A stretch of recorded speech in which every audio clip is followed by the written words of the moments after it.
Són Altures, un grup català que difon cançons tradicionals d'Amèrica Llatina. És un exemple de la programació dels dijous culturals al casal de barri de Can Travi de la Vall d'Hebron.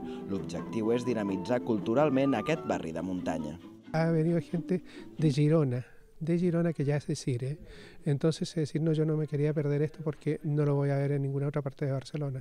La guitarra clàssica és la protagonista del cicle. Hi passen els guanyadors del principal concurs d'aquest instrument a Catalunya, el certamen Llobet. El guitarrista català també dona nom a la sala d'actes on se celebren els dijous culturals.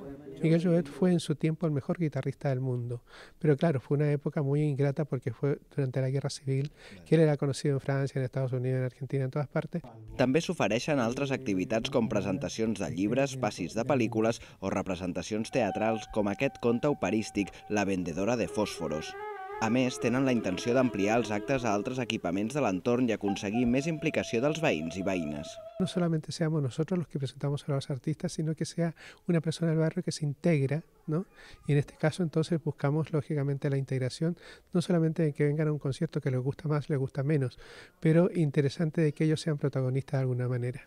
L'entrada és gratuïta amb taquilla inversa. Des de l'organització demanen més suport institucional per poder continuar oferint aquest servei de manera que sigui accessible a tots els públics.